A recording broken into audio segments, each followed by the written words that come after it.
Provavelmente já ouviu dos seus pais ou de outros da geração boomer dizendo que você deveria comprar uma casa. Aquele velho discurso: construir uma família, investir para o futuro, viver uma vida feliz. Talvez eles até contem histórias de como compraram a primeira casa por um preço baixo, com pouca concorrência e como tudo parecia mais simples. Parece ótimo, né? Mas aí você percebe a realidade. Hoje, muita gente mal consegue pagar o aluguel, quem dirá comprar uma casa? Mesmo quem tem financiamento luta para manter as parcelas em dia. E você pode achar que isso é um problema do Brasil e pensar em se mudar, mas logo vai descobrir que essa situação é parecida em quase todo o mundo. Então a pergunta é: o que aconteceu com o sonho da casa própria? Por que morar virou um luxo? E quem realmente se beneficia com esse sistema? É sobre isso que vamos falar agora.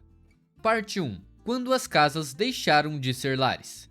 Durante muito tempo, ter uma casa própria era algo natural da vida de qualquer pessoa. Casa era sinônimo de estabilidade, segurança e família, não de status ou investimento. Lá pelos anos 70 e 80, o preço de uma casa comum girava em torno de 3 a 4 anos de salário médio de um trabalhador. Com um emprego fixo e um pouco de disciplina, uma pessoa sozinha conseguia financiar um imóvel popular. O Banco Nacional de Habitação e o Sistema Financeiro de Habitação facilitavam muito a compra. Os juros eram baixos, os prazos longos e o foco era garantir moradia para quem precisava, não enriquecer bancos ou construtoras. Mas esse cenário ficou no passado. Hoje, o jogo virou completamente. Nas grandes cidades, o preço de um imóvel equivale de 8 a 12 vezes a renda anual de um trabalhador. E em lugares como São Paulo, Rio de Janeiro ou Florianópolis, esse número pode chegar a 15 vezes a renda anual. Ou seja, comprar uma casa virou privilégio. E o mais grave é que as casas deixaram de ser lares. Agora são ativos financeiros. As gerações mais velhas compraram quando o preço era acessível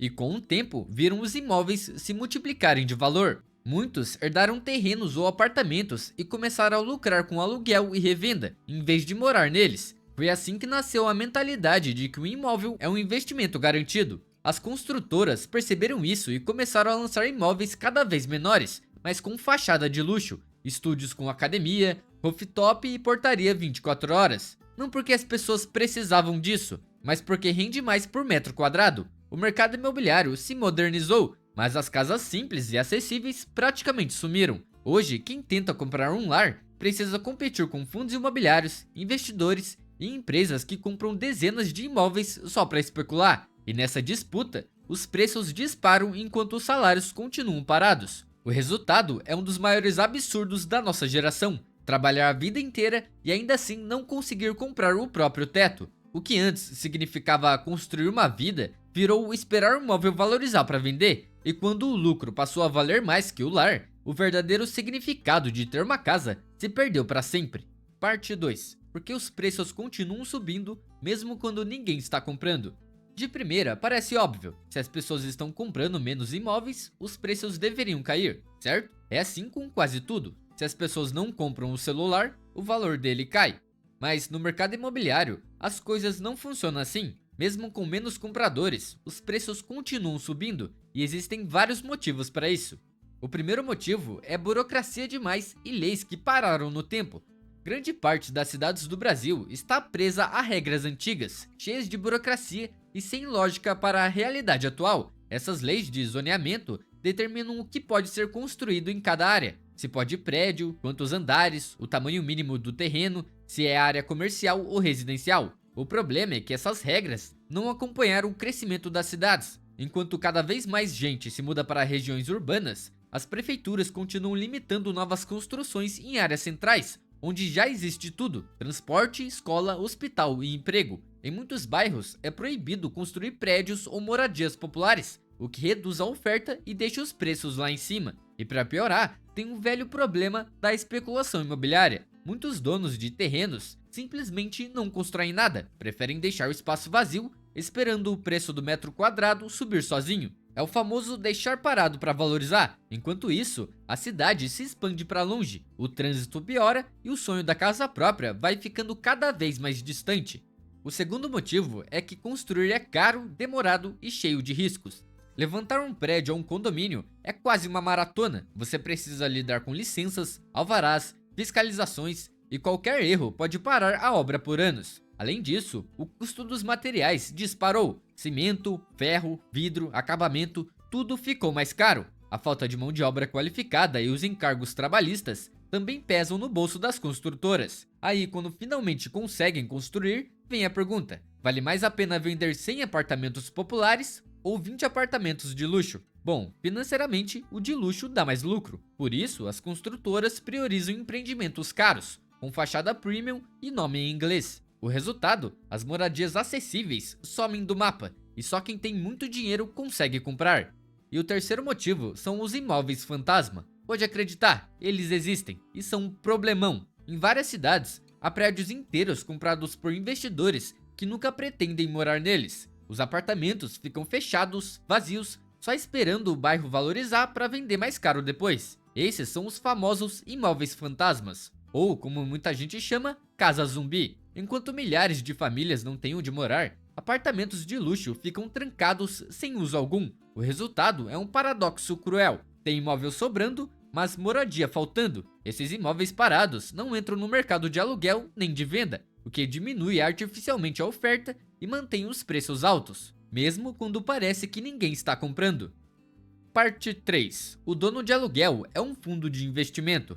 Antigamente, alugar uma casa era algo pessoal. Você conhecia o dono, trocava uma ideia, às vezes até tomava um café quando ia pagar o aluguel. Na maioria das vezes, o proprietário era um casal de aposentados, uma viúva ou alguém que tinha um segundo imóvel como reserva para complementar a renda. Era uma relação humana. Sim, tinha algumas broncas, mas ainda era próxima. Hoje, isso praticamente acabou. Em muitas cidades grandes, o seu senhorio nem é mais uma pessoa, e sim uma empresa ou um fundo de investimento. E aí, o jogo muda completamente. Nos últimos anos, fundos imobiliários e empresas de investimentos começaram a comprar prédios inteiros e até bairros inteiros só para alugar depois. Eles tratam o aluguel como um produto financeiro, não como uma forma de oferecer moradia. Para eles, o imóvel é só um número na planilha, quanto entra, quanto sai e quanto rende por mês. É por isso que os aluguéis continuam subindo, mesmo quando as vendas de imóveis caem, porque para essas empresas, o foco não é deixar alguém morar bem,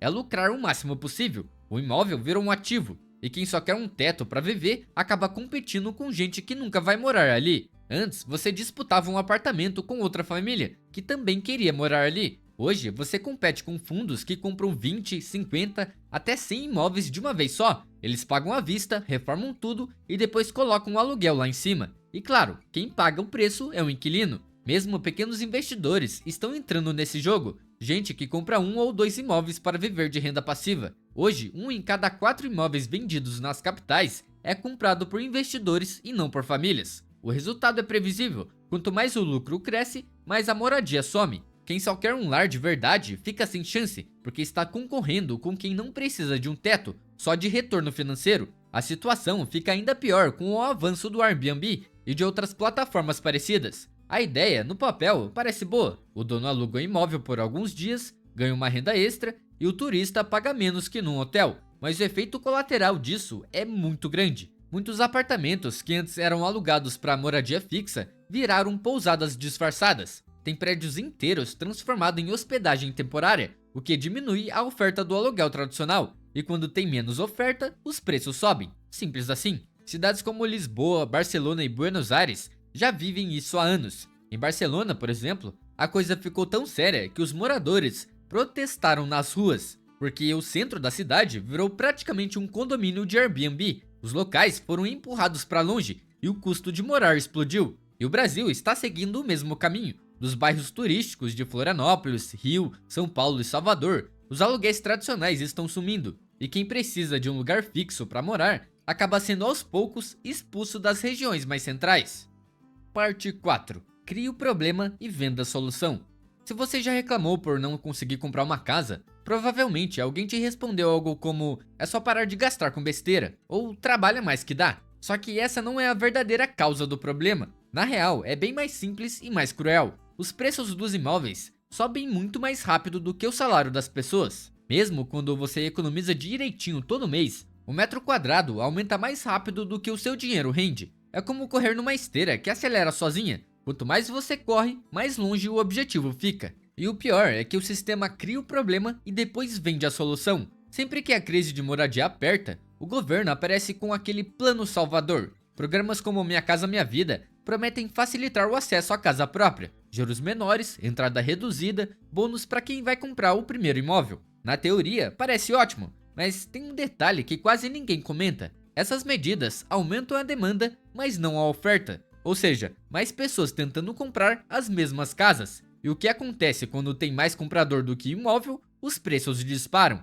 É um círculo vicioso perfeito. Os imóveis sobem, o governo cria um incentivo e os preços sobem de novo. E o trabalhador continua no mesmo lugar, sem conseguir comprar nada. Tem também um lado bem hipócrita nisso tudo. Muitos donos de imóveis votam contra novos empreendimentos populares, porque tem medo de que o valor do próprio apartamento caia, mas ao mesmo tempo reclamam que os filhos não conseguem comprar uma casa. E isso aconteceu em 2024, num condomínio de luxo em Moema, zona sul de São Paulo. A proposta era simples: construir 200 apartamentos do programa Minha Casa Minha Vida, com valor médio de 300 mil cada, em um terreno ao lado do condomínio. Seria uma oportunidade para centenas de famílias finalmente morarem perto do trabalho, numa região com boa infraestrutura, transporte e qualidade de vida. O problema é que 87% dos moradores votaram contra a construção. O motivo que eles deram é que ia desvalorizar o apartamento de 2 milhões deles. O resultado foi o que eles queriam. O preço médio no bairro subiu 18% em 2024. Só que o mais irônico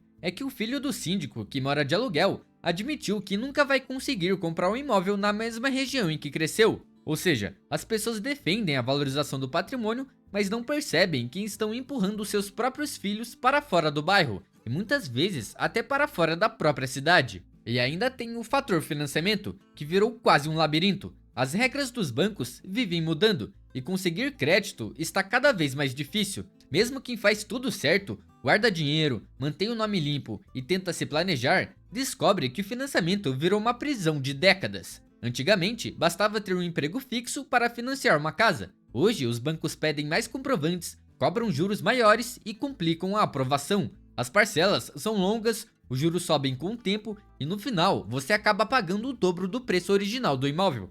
E para quem mora de aluguel, a situação não é muito melhor. Nas capitais, o aluguel consome de 35% a 50% da renda mensal, muito acima do limite saudável de 30% que os especialistas recomendam. Ou seja, a pessoa paga caro para morar num lugar que nunca vai ser dela. No fim das contas, o sistema funciona assim: ele cria o problema, vende a solução e continua girando, enquanto a maioria perde. Trabalhar mais não resolve, porque o custo de moradia cresce mais rápido do que o salário. Economizar também não ajuda tanto, porque a valorização dos imóveis é maior do que qualquer rendimento no banco. É um jogo em que você faz tudo certo e mesmo assim parece que nunca chega lá. Parte 5. O aluguel é o novo normal? Muita gente vive se perguntando: será que um dia vai dar para comprar uma casa sem precisar vender um rim? A resposta é: até dá, mas vai ser bem difícil. Alguns especialistas já apontam caminhos que poderiam ajudar, só que na prática quase nada sai do papel. O primeiro caminho que eles falam é cobrar mais de quem deixa terreno parado. Tem muito terreno vazio nas cidades, principalmente nas áreas boas, e o dono simplesmente deixa lá, parado esperando valorizar. A ideia seria aumentar o imposto para quem já faz isso, para forçar o dono a construir, vender ou alugar, em vez de só esperar o preço subir. Essa ideia já existe no Brasil, o tal IPTU progressivo, mas poucas prefeituras realmente aplicam. O segundo caminho que eles falam é facilitar a construção de moradias mais simples. As leis das cidades são ultrapassadas. Elas dificultam a construção de apartamentos pequenos, repúblicas, kitnets e outros tipos de moradia mais acessíveis em regiões boas. O resultado é que a maioria dos prédios novos é voltada para quem já tem dinheiro. A solução que eles propõem seria utilizar essas regras para permitir mais construções populares perto dos centros e do transporte público. Tem gente até que defende proibir empresas e fundos imobiliários de comprar imóveis residenciais para dar mais chances para famílias comuns. E o terceiro caminho seria parar de dar vantagem para quem tem dezenas de imóveis. Hoje, quem tem muitos imóveis acaba pagando menos imposto proporcionalmente e ainda ganha incentivos para investir mais. Enquanto isso, quem está tentando comprar o primeiro imóvel enfrenta preços absurdos. Eles propõem que se o governo cortasse esses benefícios, mais imóveis poderiam voltar para o mercado e os preços cairiam um pouco. Mas por que nada disso acontece? Bom, porque quem manda já tem imóvel. A maioria dos políticos, empresários e até boa parte da classe média é dona da casa onde mora, seja quitada, financiada ou herdada. E ninguém quer ver o próprio patrimônio desvalorizar. E pensa comigo, se os preços dos imóveis caírem, muita gente, inclusive os eleitores, vai ficar furiosa. Então os políticos preferem não mexer nisso. E tem outro problema, se o valor das casas cair muito de repente, quem comprou há pouco tempo pode ficar devendo mais para o banco do que o imóvel vale. Foi exatamente isso que causou a crise de 2008 nos Estados Unidos, quando milhares de pessoas perderam suas casas. A verdade é dura, mesmo que os preços baixassem um pouco, isso não resolveria o problema. A oferta de moradia barata está sumindo. Segundo o IBGE, faltam quase 6 milhões de casas no país, e o número só cresce. Enquanto isso, as construtoras focam em prédios de luxo, ou quase isso, apartamentos minúsculos, mas com academia, piscina e aluguel caro. E realmente, se nada mudar, viver de aluguel vai virar o padrão para muita gente. Não porque as pessoas não queiram comprar, mas porque vai ser simplesmente impossível um trabalhador comum comprar uma casa.